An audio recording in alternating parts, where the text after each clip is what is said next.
வணக்கம் நண்பர்களே, welcome to my channel. கர்மாவின் விதை எது?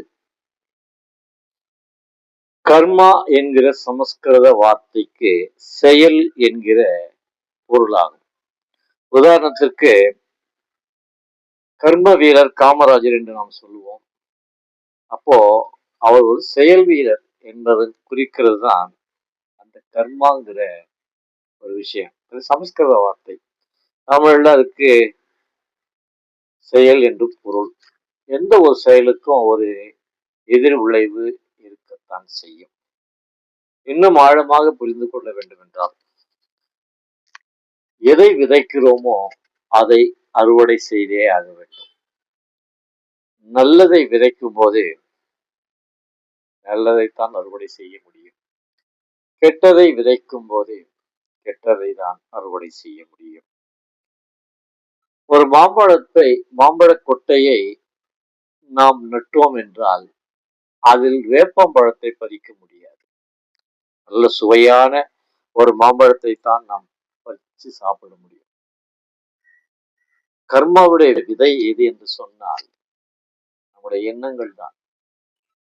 நம்முடைய சிந்தையில் உருவாகும் எண்ணமும் அந்த எண்ணத்தின் வழியாக நம்முடைய வாயிலிருந்து புறப்பட்டு வருகிற வார்த்தைகளும், அந்த வார்த்தைகளால் நம்முடைய செயல்கள், அந்த வார்த்தைகளின்படி நாம் செய்கிற செயல்கள் தான் கர்மா. சரி, கர்மா என்ன செய்யும்?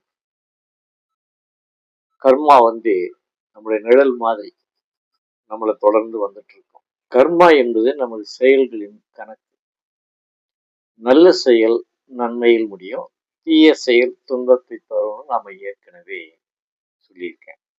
இந்த விளைவுகள் உடனடியாக வருமா அப்படின்னு பார்த்தா அது உடனடியாக வராது. ஆனால் நிச்சயம் ஒரு நாள் அது நம்மை கணக்கு தீர்க்கும். கர்மா அவசரப்படாது, உணர்ச்சி வசப்படாது. ஆனால் ஒருபோதும் அவர் தவறாமல் நம்மை நீதி கேட்கும். ஒருவரின் கர்ம வினை இந்த பிறவிலேயே முடிந்து விட வேண்டும் என்கிற கட்டாயமும் இல்லை. அது அடுத்தடுத்து வரும் பிறவிகளிலும், ஏன் அடுத்த சந்ததிகளையும் கூட பாதிக்கும்.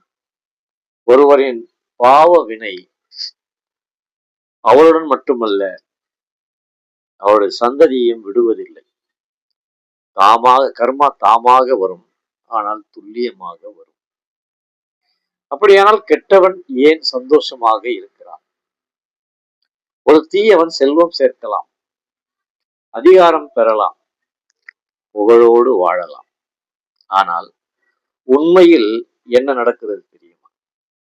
அவன் தனக்கான தண்டனையை மேலும் மேலும் சேர்த்து கொண்டே இருக்கிறான். அந்த இன்பங்கள் கர்ம கடனாக மாறிக்கொண்டே இருக்கிறது. எதிர்கால துன்பத்தை பெருக்கும் காரியத்தையும் அது செய்கிறது. சரி, நல்லவன் ஏன் துன்பப்படுகிறான்? ஒரு நல்லவன் துன்பப்படும் போது அவன் தனது பழைய கர்ம கணக்கை முடித்து கொண்டிருக்கிறான் என்பது பொருள்.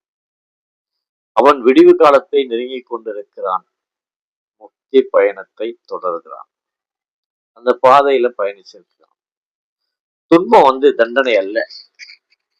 ஒருவருக்கு வர்ற துன்பம் அவருக்கான தண்டனை அல்ல. அது விடுதலைக்கு முன் வரும் ஒரு சுத்திகரிப்புன்னு சொல்றாங்க. இதுதான் கர்மாவின் உண்மையான கணக்கு. கர்மா கணக்கு போட்டுக்கொண்டே இருக்கும், ஆனால் உடனடி தீர்ப்பு வராது. நிச்சயமாக இறுதி தீர்ப்பு மாறாது. நல்லது ஒருபோதும் வீணாகாது, கெட்டது ஒருபோதும் தப்பாது. இதுவே கர்மாவின் நீதி. இப்ப புரிஞ்சிருக்கும் உங்களுக்கு எல்லாம். கர்மாவின் விதை என்ன என்றால் நம்முடைய சிந்தையில் உருவாகும் எண்ணம் தான் காரணம் என்று. அந்த எண்ணங்களை சுத்தமாக வைத்துக் கொள்வோம். நல்ல சிந்தனைகளை நமக்குள் உருவாக்குவோம். அந்த சிந்தனைகளின் மூலமாக, அந்த எண்ணங்களின் மூலமாக நம் வாயிலிருந்து புறப்பட்டு வருகிற வார்த்தைகள் நாம் செயல் வடிவம் கொடுக்கும் போது அது நன்மையாக மாறும். நன்மையை அறுவடை செய்வோம். இது தொடர்பான அடுத்த வீடியோவில் நான் உங்களை மீண்டும் சந்திக்கிறேன். இந்த பதிவு உங்களுக்கு பிடித்திருந்தால் உங்கள் நண்பர்களுக்கு ஷேர் பண்ணுங்க, லைக் பண்ணுங்க, மறக்காம சேனலுக்கு சப்ஸ்கிரைப் பண்ணுங்க. மீண்டும் சந்திக்கிறேன். நன்றி, வணக்கம்.